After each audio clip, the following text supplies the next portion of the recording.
Okay, so good night, Amir. Hi, Amir. You're on mute again. Hold on. Here you are not.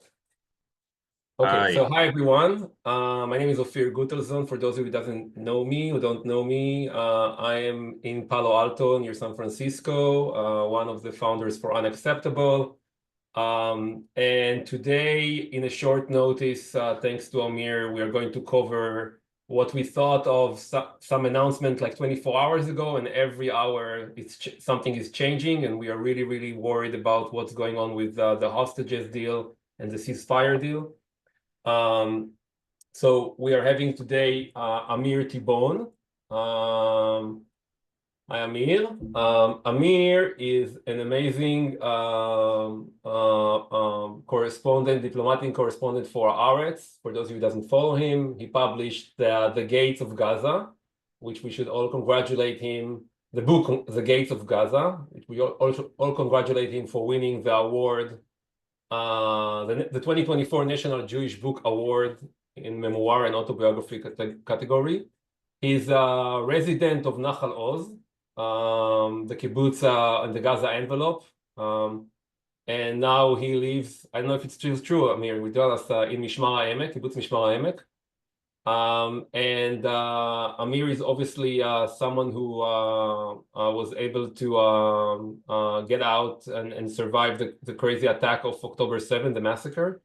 So Amir, you will tell us a little bit about that. But first of all, we want to make sure that everyone is aware that we are recording this meeting, and we are trying to get the translation working. Kevin is here. Perfect. So start. And now everyone who wants to choose the Spanish channel in the interpretation is ready to do that. Amir, how are you Hi. doing? Thank you, Ophir, and thank you to everyone who joined this conversation on rather short notice. We're going to talk today about a very important subject, which is the fate of our hostages being held by Hamas in Gaza. Almost a month ago, a deal was signed securing the release of the hostages and creating a pathway to the end of the war. I, at the time, gave most of the credit for securing this deal to President Donald Trump and his special envoy, Stephen Witkoff, who worked tirelessly to get the hostage deal approved by the different actors, Israel, Hamas, the mediators, Qatar and Egypt, and the hostages began to come out of Gaza. Today, as we are speaking, this deal is on the verge of collapse. And it is a very dangerous moment because if the deal collapses, it will be very difficult to create momentum for another deal anytime soon. There was also a hostage release and ceasefire deal in 2023 in November. It started a month and a half into the war. It was orchestrated at the time by President Biden, and 100 women and children came back from Hamas captivity thanks to that deal. And after a week, it collapsed, and it took us 14 months to secure another hostage deal. During those 14 months, more than 30 hostages died in Gaza, people who were taken alive by Hamas on October 7, and they died in the tunnels of Gaza. Some of them were murdered by terrorists who held them because they heard Israeli soldiers approaching and decided to execute them. Some of them were killed accidentally by IDF bombardments.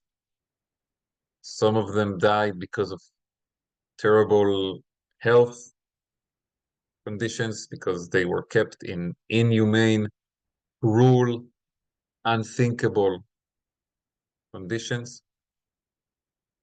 And if we see the current deal, which so far has brought us back about 20 hostages, if it collapses, there is a real risk that all the remaining living hostages in Gaza will die as the war is renewed, and that the bodies of many of the dead hostages, we also have dozens of bodies held by Hamas, will not be found in the mess and chaos that will overtake the Gaza Strip.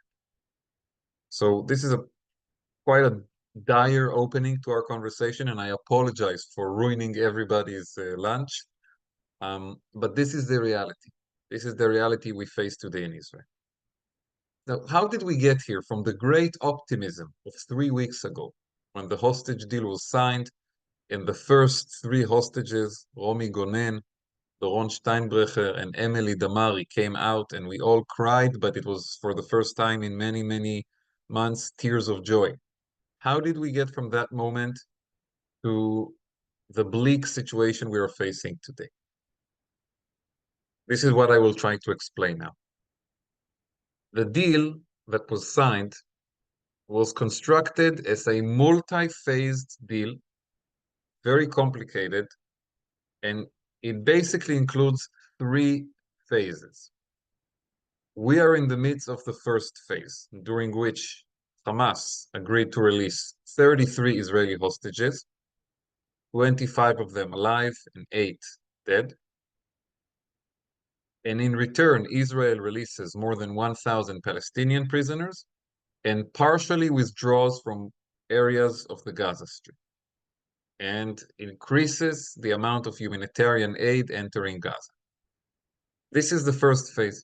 So far, it's been holding. There have been delays, and there have been dirty tricks by Hamas, and there have been delays, and I don't want to say dirty tricks, but let's say responses from Israel that are by themselves violations of the deal.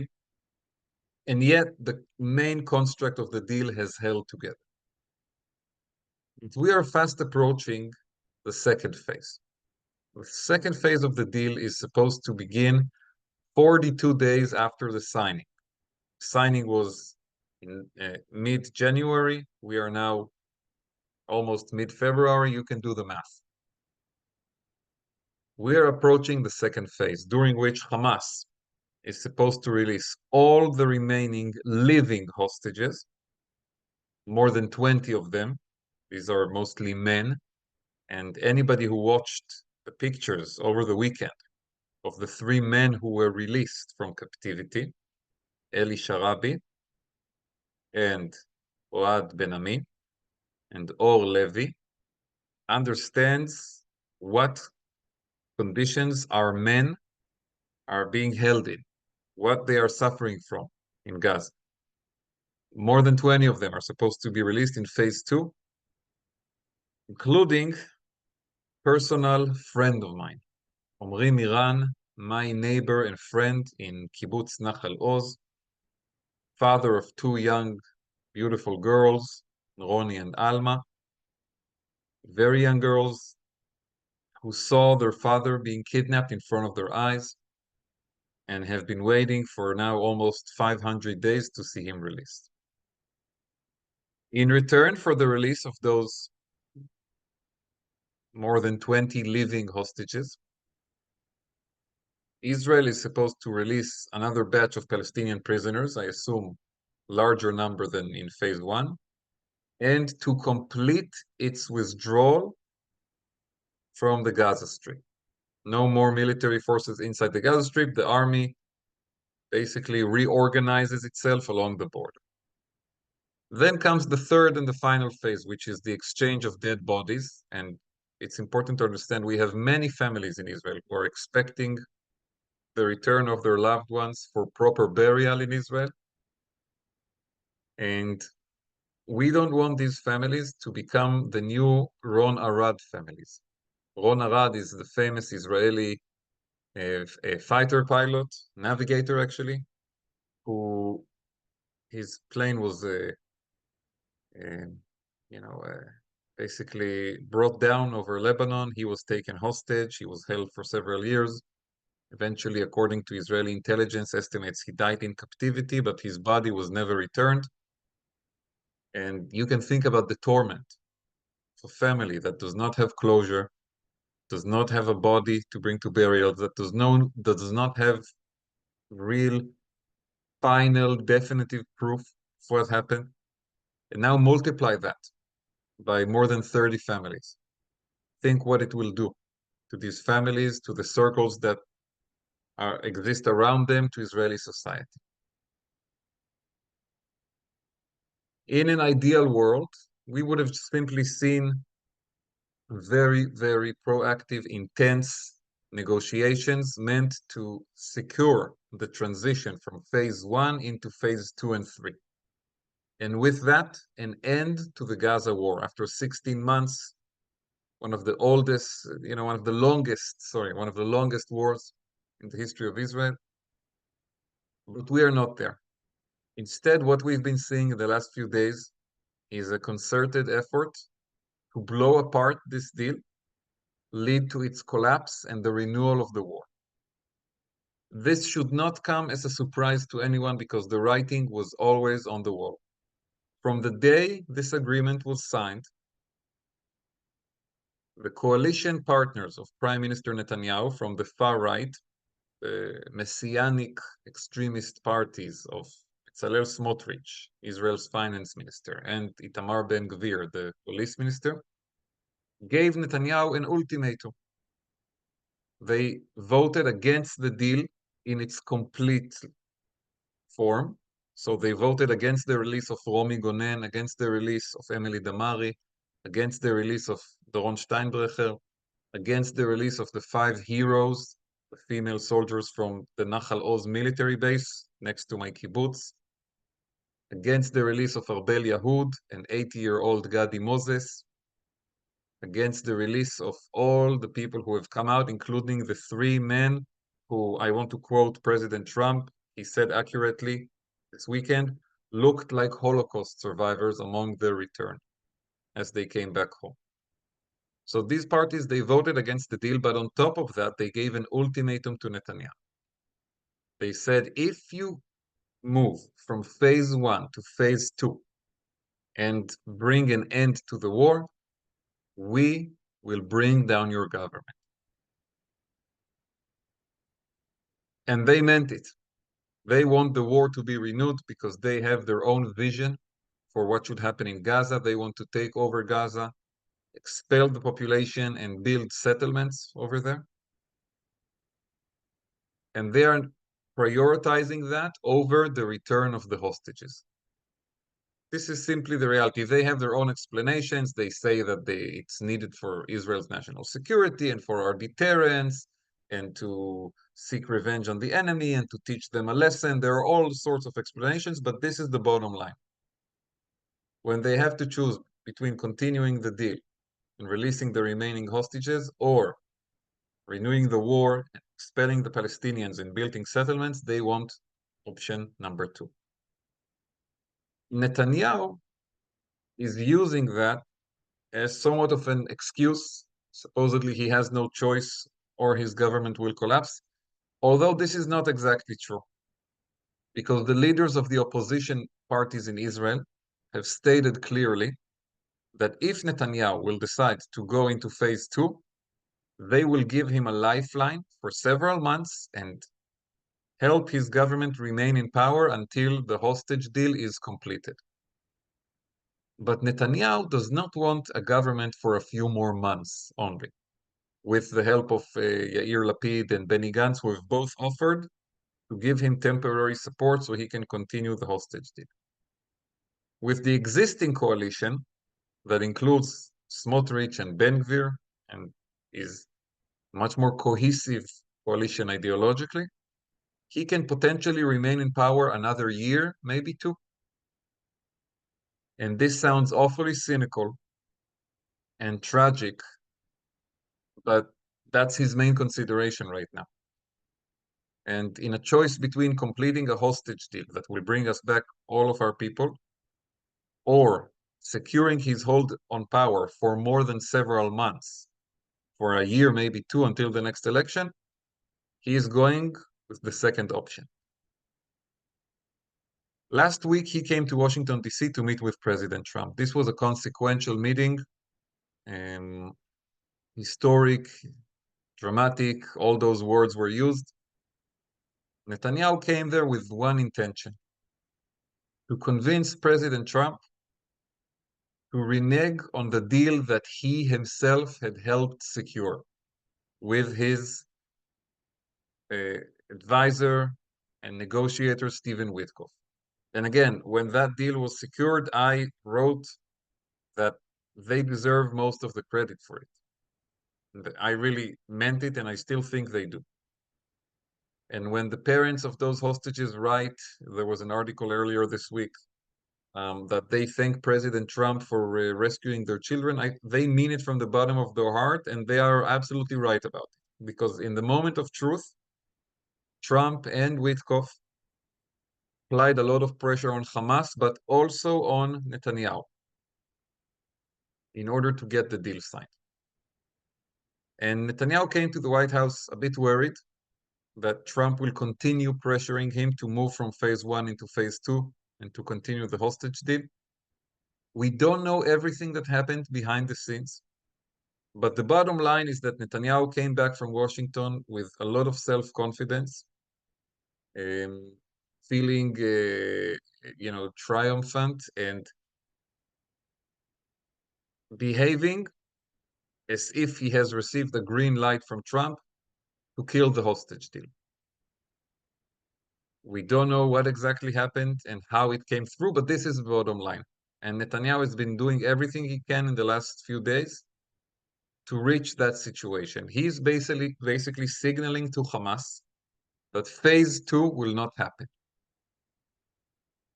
and that Israel wants to renew the war. And this is a great danger, not only to the hostages of phase 2, but also to the hostages that still have to be released as part of phase 1. Because my fear is that Hamas will say, okay, you know what, if we're not moving into phase 2, then what's the point? Let's stop it right here. There's no point in continuing. And if Israel is going to renew the war anyway, Hamas will want, in that kind of situation, to have more hostages in their hands. As some, this is an atrocious behavior on behalf of Hamas. Despicable. Like that entire organization, an organization of murder and hatred. But they view those hostages as a sort of insurance policy. And they are only willing to trade them for a deal that brings about the end of the war. Once Netanyahu signals to Hamas very, very clearly, very publicly, no secrets, that he wants to renew the war, they have no point in continuing. There's not going to be phase 2, and they may even blow up phase 1. And so yesterday we heard Hamas come out and say, we are suspending the release of the hostages as part of phase 1. The next release is supposed to happen on Saturday. We're supposed to get 3 hostages, men, alive. In response to that statement by Hamas, President Trump last night in the Oval Office said, Hamas needs to release all the hostages on Saturday, all the remaining 76 dead and alive, or the war should be renewed. This statement by Trump can really lead us into 3 possible scenarios. I'll start with the great one, move on to the catastrophic one, and then present the in-between one. The great scenario, and if this happens, I'm going to wear a MAGA hat for a week. But the great scenario is that Trump, with this statement, creates momentum for negotiations on a deal to release all the hostages and end the war in one stroke. This sounds like a crazy idea, but it shouldn't. We are stuck in this multi-phased deal, mostly because Netanyahu refused all along to do one deal for all the hostages and end of the war. Netanyahu at the time told the Biden team he's only willing to make an agreement in phases because he wants to renew the war after the release of some hostages. So this is the terrible, bad deal we are stuck with. There is no reason in the world not to negotiate a new deal that includes all 76 hostages, a certain amount of Palestinian prisoners, 3,000, whatever, and official end of the war. And then we can start planning the day after in Gaza, the next day, the future. And there are all kinds of plans being thrown out. There is the Trump plan to turn Gaza into Monaco. And there is a plan of the Egyptians and the Saudis, which is different. And we can talk about all that. But first of all, we get the hostages out. This is the fantastic option that Trump said this, and whether it was planned or improvised or whatever, it leads to a very intense negotiation in the next few days to get us to the point where we have one agreement for all the hostages. Okay, one option. The catastrophic option is that there is no diplomatic move behind this statement by President Trump. There is no agreement for the release of all the hostages. There is no agreement for the end of the war. Saturday arrives, the war is renewed, and the hostages die. Hamas is not going to release the hostages just because President Trump said. This is not how the world works. Hamas is a vicious terror organization. It's a death cult. They are not influenced just by these kinds of statements. They see the hostages as an asset to be traded. They're willing to trade, but they are not going to surrender unconditionally because President Trump said. Again, I say this with a great appreciation to what President Trump and Special Envoy Witkoff did for the hostage deal. And I really, really hope that I am wrong about this. But the second scenario, the renewal of the war, is the most dangerous one. It will be catastrophic for the hostages. I see that, in the conditions that they are being held in right now, I don't know how many of them will survive, and a renewal of the war will not be a quick fix. Israel fought in Gaza for 15 months until the ceasefire. Renewing the war could lead to several more months of fighting. I'm not sure how many of them will survive. The in-between option is that on Saturday, Hamas releases 3 hostages according to the terms of the current agreement, basically ignoring the Trump ultimatum. And then Hamas still has 6 living hostages that are part of phase 1 and 8 bodies of dead hostages that are also part of phase 1.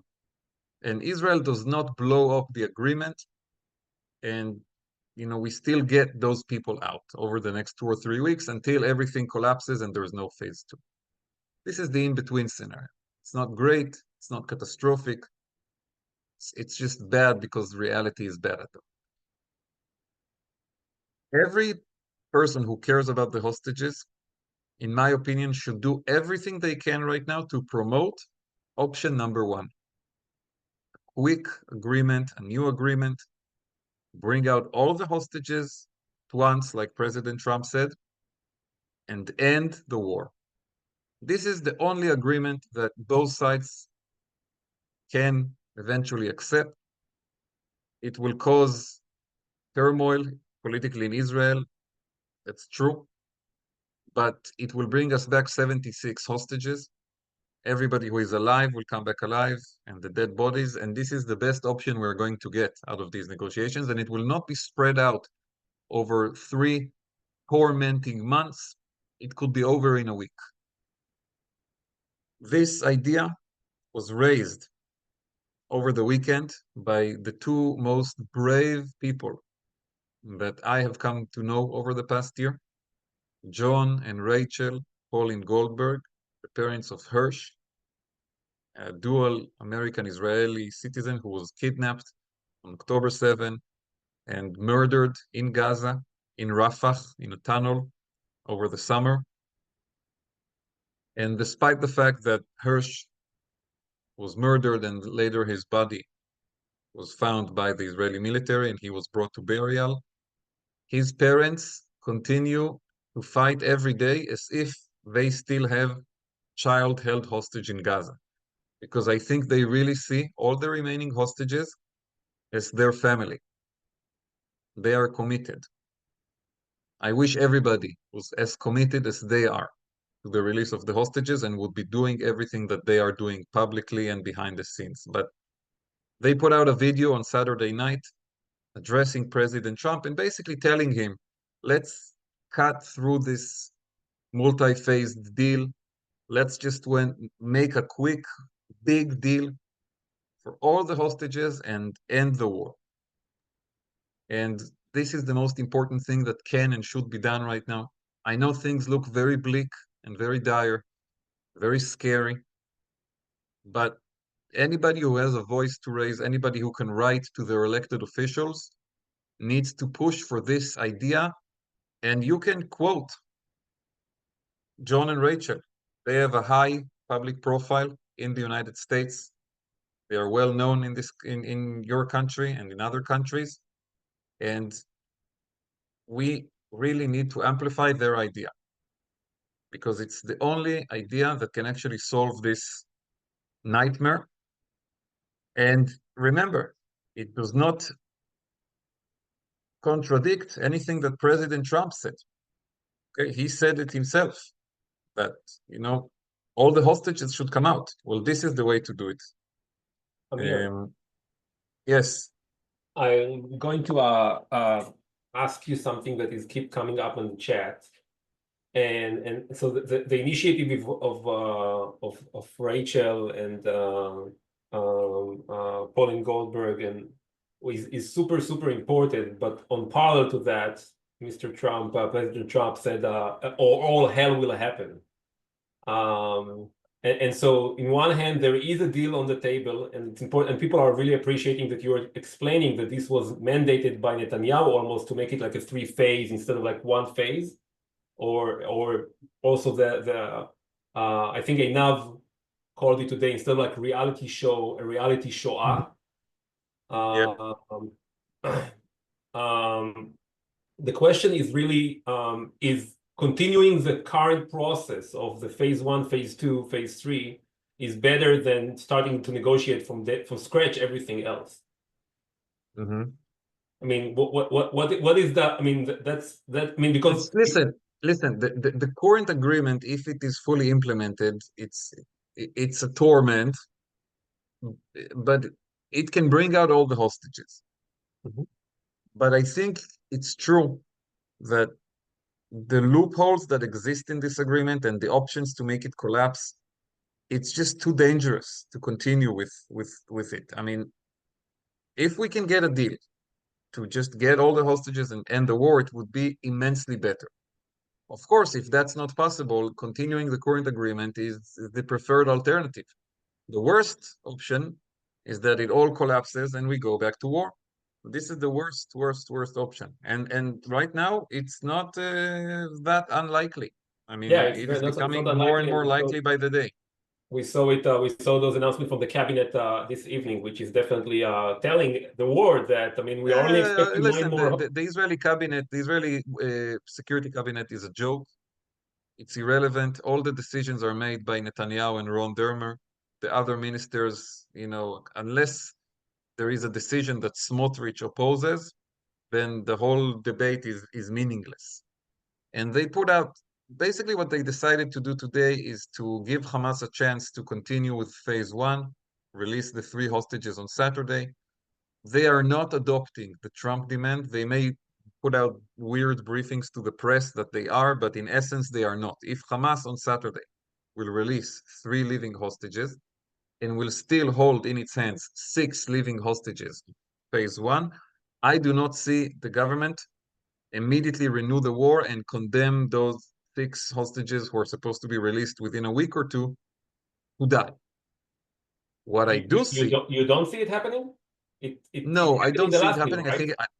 I think it will be too much even for this government, although I'm all the time surprised. But I see something else happen.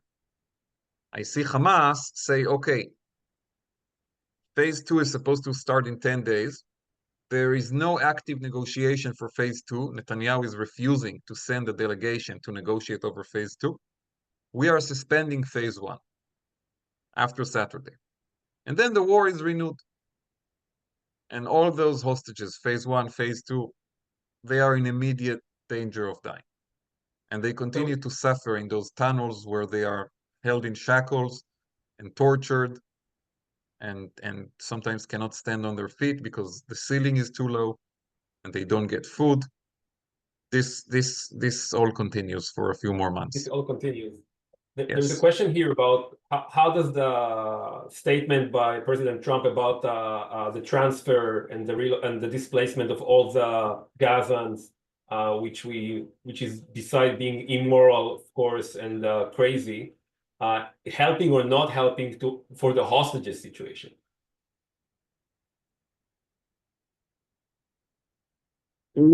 Trump is using this as a leverage to get the Arab countries like Egypt and Jordan and Saudi Arabia and the United Arab Emirates to draw up a plan for the day after in Gaza that does not include Hamas. Then it can help. If, a week from today, Trump says, Egypt, Jordan, UAE, and Saudi Arabia have presented to me a wonderful plan. They're going to take over Gaza. They're going to bring in a government without Hamas, Palestinian government without Hamas, and Hamas will have to give up power. This will be good because it will put more pressure on Netanyahu to move into phase 2. It will take away the main argument against phase 2, which is that Hamas will remain in power. If this is not the issue and Trump is actually insisting on this plan, then phase 2 will never happen. And just because important, Hamas will not give up the hostages in order to then receive a plan that basically is the forced transfer of 2 million Palestinians from Gaza. This is not something that is going to happen. By the way, this is also, again, the impact on the Arab countries is the main question here. If this is a tool to get them to present a good plan for Gaza for the day after, this is one thing. And I think this is what Marco Rubio, the Secretary of State, and Mike Waltz, the National Security Advisor, they've been saying this. They've been trying to say, listen, President Trump put out this new idea. He's expecting the Arab countries to counter it with their own idea, and so that there's a plan. But this is not how Trump is saying it. He's talking about this literally happening, and this is hardening the position of Hamas, but it is also causing the Arab states right now to move away from coordination with Israel and the United States. President of Egypt is angry. The Saudis are angry. The Qataris are losing their patience. This is a dangerous situation. And just to double down on that, I mean, like for those of you who are asking those questions, I mean, like the stability of the countries of Jordan and Egypt, two countries that we have peace with, is definitely dependent on the aid from the United States and from all the other. I am very worried about the peace agreement with Egypt, which is something I've never been worried about in my life. I'm very worried about the stability of the peace agreement with Egypt. So, Amir, if the war is renewed, and Israel will try to push Gazans into Egypt as part of this vision, I am very worried about the peace agreement with Egypt. And the fact that we have not been in a war situation with Egypt since the late 1970s has allowed the Israeli military to devote forces to other priorities and has allowed Israel to devote less of its budget to security needs and invest in education and healthcare and other important areas of life. This is something that potentially could alter the country. Yeah. Amir, I mean, let's talk a little bit about the extremists and about Ben Gvir and Smotrich. The first thing is just to double down on what you said. I mean, like to everyone to understand, the Netanyahu government is not at risk as much as we hope for election. It's not at risk if Netanyahu decide to go forward with a deal, with any deal. No, I would say it is at risk, but not immediate. Basically, if he decides to go for a deal, he loses Smotrich, And then he needs to negotiate with Lapid and Gantz. Lapid and Gantz have said very clearly they're going to be generous in that negotiation. They are not going to tell him elections in a month. This is not going to happen. They're going to give him a few good months because they prioritize the hostages. But at some point, it means there will be an election in the next year. And he doesn't want that. He wants to make an election whenever it's comfortable for him. And I want to also double down again, like when we and Amir talk, we need to assume that not all of you know, but the majority of Israelis, all the polls, in every channel is agreeing that all the hostages needs to be brought home and the war needs to end. So it's not a question of public opinion. It's currently a minority within the minority that control what the decisions are being made in Israel. And to the question of like, what can we do from here? So Amir, you spoke about writing to the Congress, which of course is held right now by Republicans. Both of them. Republicans should get letters too. Yeah, The no, hostages of are course, not of course. I'm saying the hostages are that not a everyone should get Democratic letters. or a Republican priority. The hostages are important to every member of Congress.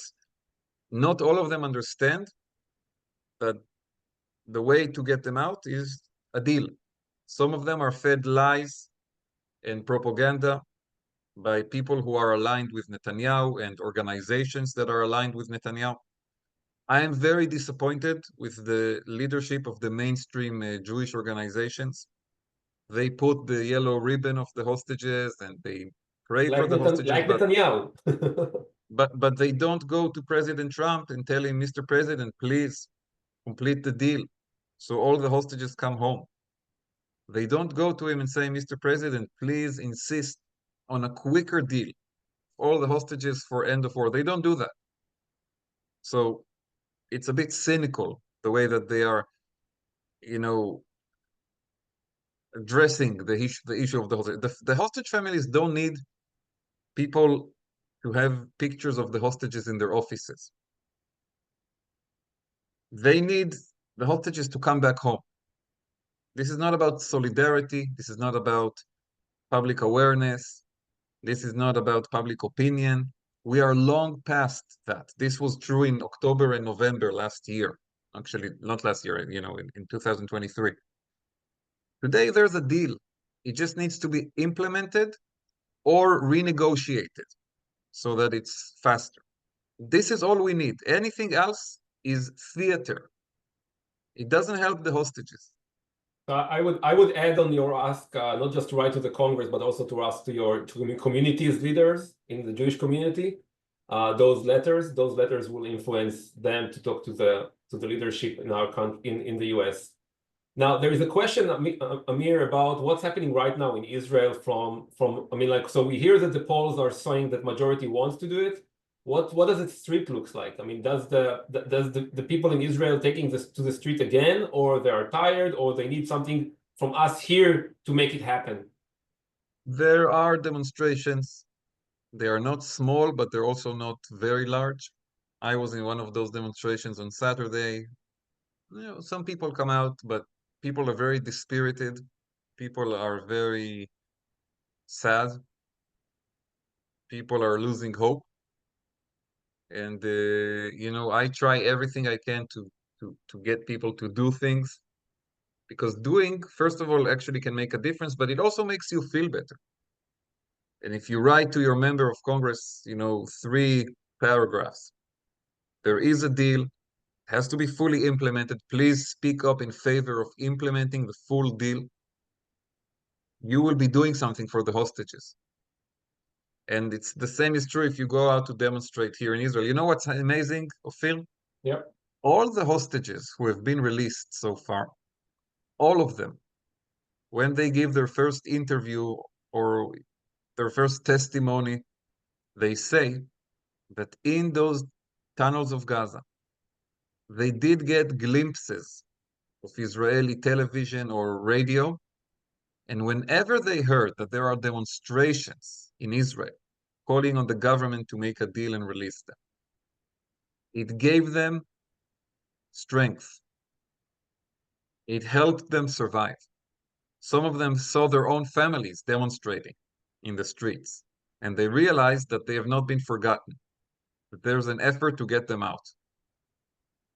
So it's important to stick to this fight. Go out to the streets, write to your elected officials, You and even again, call the them, it's demand, even more effective. Yeah. call them, write to them, whatever works. Go to their office.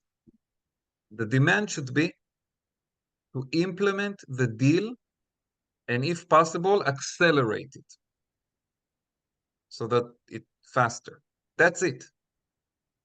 We don't need them to speak in favor of the hostages. We don't need them to have pictures of the hostages. We don't need them to walk with the yellow ribbon. We need them to demand the implementation of the deal. That's amazing. And I already get a lot of those comments in the chat that people who are willing to organize their Facebook groups and others to write those letters. So Amir, we will create a draft and send it to everyone. Perfect. Great. I mean, before we are ending, and there's many more questions, so we have got a couple of more minutes. How do we get the message out from the Jewish community to the Israel? I mean, the question is like, is writing letters from here to the MK, to the member of the Knesset in Israel, would be any helpful? No. No, they don't care about Israelis, so they wouldn't care either about, The only people who can make a difference in that department are donors. If you know somebody who is a big donor to institutions in Israel, get them to speak up in favor of the hostage deal, not in favor of releasing the hostages. This is cliche. Everybody wants the hostages back home. Great. You need to speak up in favor of implementing the hostage deal, because it's the only way to get them out. For the entirety of the year 2024, we had a war in Gaza. From January 1st until December 31st, there was a war in Gaza. All of the year 2024, the IDF rescued 7 living hostages. We got 100 hostages in 1 week in November when there was a ceasefire and the first hostage released. So people who are donors, they do need to make their voice heard on this issue. They should, talk to the media. They should, write on social media that this is important to them. But otherwise, I would really focus my effort on the American arena. This is President Trump's deal. He helped negotiate it. He helped secure it. Now let's implement it. And since we also have people from Europe and South America, of course, you can do all the same on your end. Absolutely. Absolutely. And especially, again, we have one guy called Shikli who is keep coming to your communities, and he is the guy who voted against this deal. He voted against the hostage deal. He voted to keep Romi Gonen and Emily Damari in Gaza. Yeah. So that's something you need to make sure you're making your leadership aware of. I mean, because no one really say that. And regarding the messages from the Again, this is a crisis. This is a crisis of leadership of the Jewish organizations. Would you accept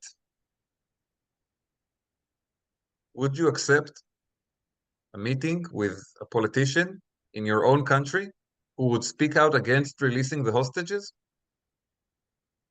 Never, right? Would any American Jewish community agree to meet an American politician who spoke out against the release of the hostages? Never, right? We all love our hostages and we are praying for them and we're working for them and we're active for them. We would never bestow any kind of honor like in a formal meeting with an American elected official who was against releasing them. So to meet an Israeli minister who actually voted against releasing them is something that you're planning to do. This is crazy. It's really crazy. Yeah, and again, I mean, like we will make sure to get those clips out so you can share it with your people. So everyone is writing me on the YouTube channel. And Amir, there is a question about the people in Israel and the organization you mentioned. I mean, we are supporting them. We are sending them efforts. But when you are supporting the Hostage Family Forum and others, make sure you write them that they need to get an action done. I mean, and hugging and supporting is good, but solidarity is good, but they need to speak up as well. That's at least my point of view. And just to clarify, listen, like, we are going to try and do more things. I mean, we stood up with a NAV in Washington, D.C. this week, who came all the way, and she's a lioness, and she's fighting. yeah, Einav Tzengalker, the mother of Matan, who is one of the hostages that's supposed to be released in the second phase, she sets an example for everybody. And I really believe that, you know, if we could get to a place where everybody who cares about the hostages does the kind of things that she's doing, we will be in a very, very different place than we are today. Yeah. And so, yeah, there is a question about phase 3, because there is phase 3. Yes. And in theory, in phase 3, even in this deal, the end of the war and it's rebuilding Gaza without Hamas. So, I mean, it's in theory what needs to happen. And this deal, just to remind everyone, this deal was on the table in May last year, and we need to remember that, I mean, even though we want to make those, we don't want this war to continue. I mean, like, this deal also not brought the hostages back home, it gets also hundreds of soldiers dead in this unended war, and of course a lot of innocent people in Gaza. I mean, there is a lot of people that doesn't want the war to continue. And the question would be, Amir, do you see any resistance to get on board with continuing the war in Israel, or just it's mostly focused on hostages? People view the war right now through the prism of the hostages. There's an understanding that renewing the war is a death sentence to many of the hostages. There are other questions involved, more difficult, you know, the future of Gaza, the future of Hamas, the burden of military service in Israel, but the main issue really is the hostage. Everything else revolves around it. One donor which is definitely made a difference, and I don't know if we mentioned it or not, Miriam Edelson. Miriam Edelson. Miriam Edelson. Miriam Edelson has become the biggest source of hope for the hostage families. She supposedly has very strong access to President Trump. She was one of his biggest campaign donors. She's committed to releasing the hostages. She's in close touch with many of the families. You know, I really hope she succeeds. Should I we give her. write her letters as well to support her? What? Should we write letters to her as well to support her in her push? I don't think she needs letter. I think she hears from the families all the time. I think what we really need is more people in Washington to speak in favor of implementing the deal. It's missing right now. We don't hear that voice enough. Got it. Okay, I think that we are almost done. Any other closing statement you want to do, Amir, before I'm closing the meeting? I mean, again, we are having over 400 people here. Each one of you has a voice. Each one of you have family members in Israel and here. The actions are pretty clear. I mean, we want the hostages and we want to end the war, and we don't want to let the extremists in Israel swaying it and bringing this war back and the hostages to die. I want to say something toward the end about the issue of Hamas, okay? Yes, go ahead. We will have to hunt down and kill every person who was involved in October 7th, like Israel did to everyone who was involved in the Munich terror attack, but on, you know, a scale of 1,000 times bigger. Because in Munich, they murdered 12 of our people, and on October 7th, they murdered 1,200. And this will be a project for years. And it's very important that we do it. Very important that we do it. Because and we did it after anybody Munich, who's in, right? We did it after Munich. We did it after many other terror attacks. everybody who was involved in October 7th has to die. But before we do that, we have to save everybody who can still be saved. That's my closing message. And this is a fight for Israel identity. I mean, the hostages is the fight for Israel identity, and there is going to be a lot of things to do after that. But I mean, if we don't finish that job in a good way, it will be much harder. Amir, I want to thank you so much for joining us in the short notice. I want to thank all the 400 people who joined or more in a short notice. Please be the voice of not just bring them home message, but bring them home and end the war and bring them alive as much as we can. Implement the deal. This is what we Implement need. the deal. Guys, make it a done deal. Yeah. Exactly. תודה רבה. תודה, Amir. Hi, Thank you. bye Bye bye. everyone. I'll send the recording. Bye bye.